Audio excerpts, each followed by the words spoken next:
Crunching data, I feel that's a must. You have to, because data doesn't lie.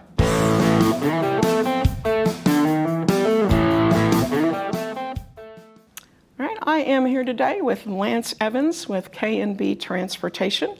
He is the Director of Safety. Lance, tell us a little bit about you and what you do there and about the company in general. Yeah, thank you for having me.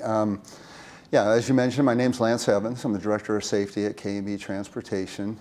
We are a trucking company of about 735 power units and double that number in trailers, probably 1,600 trailers that we have. And we're 100% reefer operations. So we have no other trailers but reefer trailers within our fleet. And you're based where? Iowa? We're based in South Sioux City, Nebraska. Nebraska. Yes. Right across the river from Sioux City, Iowa. Okay. So, yeah.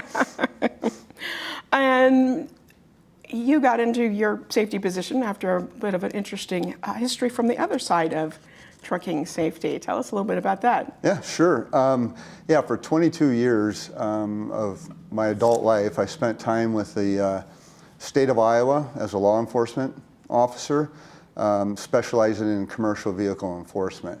Upon my retirement, I felt that the great fit for me to continue working would be within the commercial vehicle industry because I knew the regulations, I knew the rules, I knew federal subcommittees and how they work on some things, and I felt that was the right fit, and I've been doing that for the last 7 years.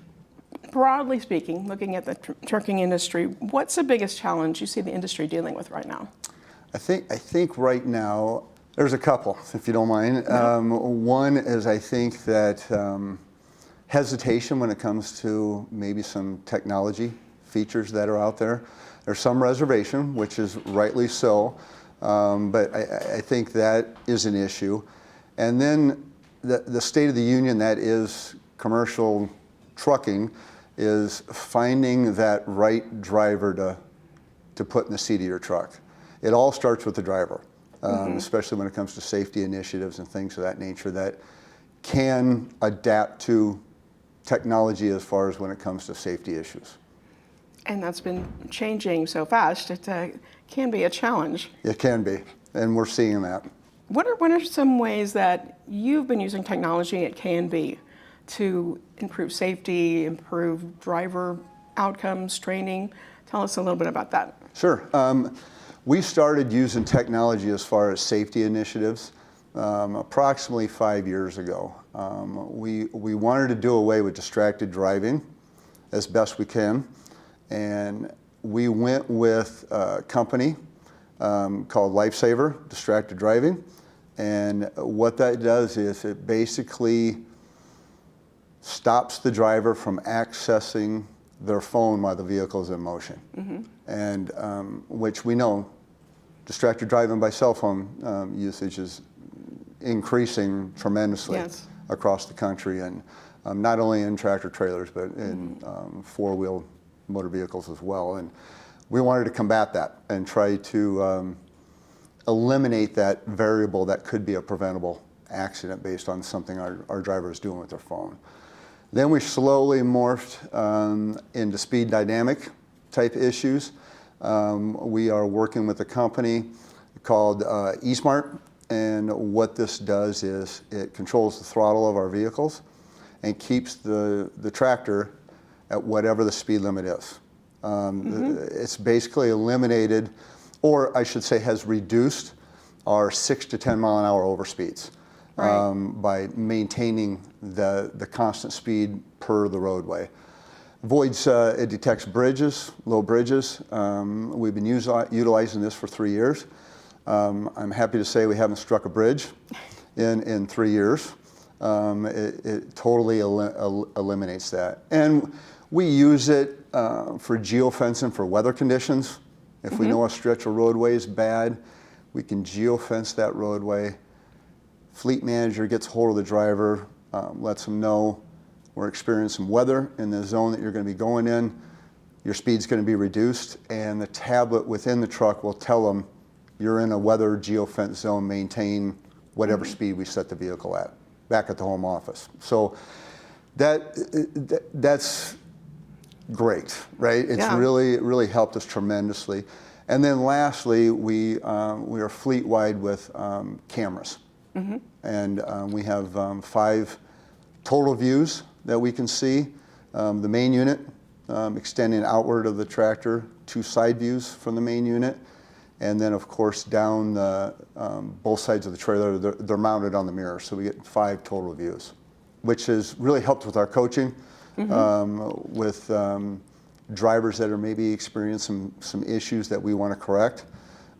It's really helped us do that, and with us being at the stage that we are, we want to capture as much of the views as we can to, exonerate our driver, our company, whether it's preventable, non-preventable type accidents and so forth. So that's the technology that we've adapted. We've done all this in the last 5 years. Any pushback from drivers on some of this?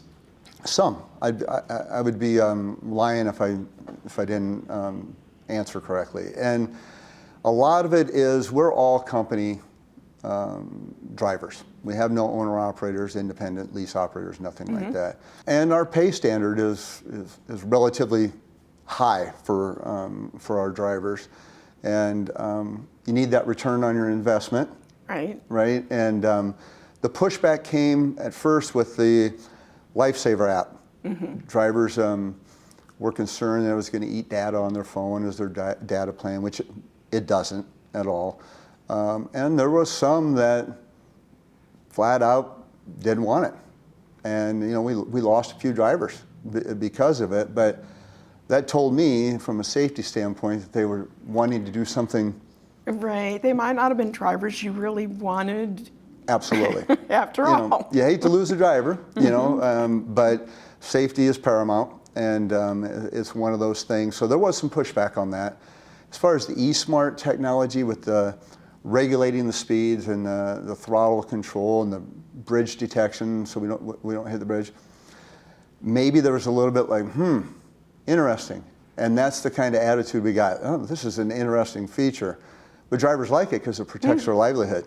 Yeah. Their CDL, crash with the bridge can be very detrimental expense-wise, and citations to the driver, things of that nature. So we didn't receive a lot of pushback on that.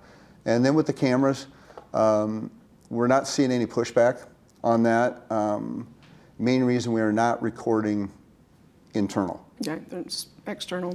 Yep, just 5 external views. Yeah. So, Well, I mean, you've got that other distracted driving tech, and that's one reason a lot of people use the inward-facing cameras. right. And you using something else there. Yeah, and by us using the Lifesaver feature, we don't need the inward to say, hey, that your driver's on the phone or things of that nature. We can tell if a driver is attempting to do something on their phone, immediately the safety office gets a notification where they're at, how fast they're going, and they're attempting to do something on the phone. But it basically blocks them from getting any farther than grabbing it and attempting to do something. So, we've been talking a lot at this conference about data, about artificial intelligence. What kind of things have you done or working on doing on the back end as far as crunching data and using it strategically? Crunching data, I feel that's a must. You have to, because data doesn't lie. It tells you what's going on. It also helps you in your training endeavors. It helps you in the coaching of the drivers because of data that you're collecting with all these tools that we're using. It gets to a point that with AI, as you mentioned, it's a buzzword for the conference that we're attending. But when I leave and go back to the office, AI buzzword's still there. And AI is in every walk of life that we're dealing with right now, and with the camera systems, for example, there's a lot of AI elements within the camera systems that we're utilizing. You see drivers following too close. The AI says they're 2 seconds behind the vehicle in front of them, or the AI identifies stop sign up ahead or traffic lights up. If one of our drivers did a rolling stop, AI is going to detect that this was the stop sign and this is where it was at. So I think at the end of the day, if we welcome AI within the trucking industry, I think at the end of the day, we'll be much better off if we utilize it properly.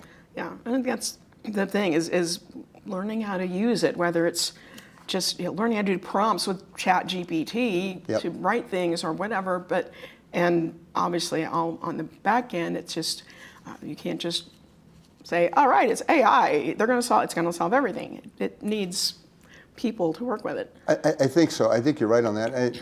I firmly believe that with AI, there's got to be some sort of human element. I mean, because there's a lot of, I've done my research on like ChatGPT, and I think there's one, Perplexity is another revolutionary AI, and you got to be careful, because you got to remind them, let's translate this into a human form instead of the AI. And but you need to, if you're using it, you still have to peruse the data, make sure there's no errors, omissions, something of that nature that might be missing, correct it.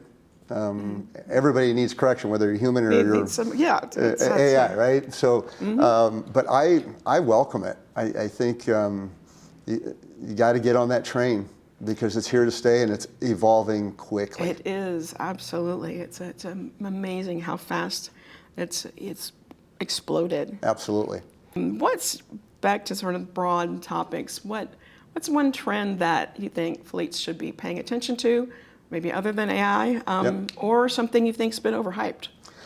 I think a trend, personally, and I mentioned this earlier, distracted driving. That is the key. With nuclear verdicts and things of that nature that are out there, companies need to position themselves in a way to where they can avoid those.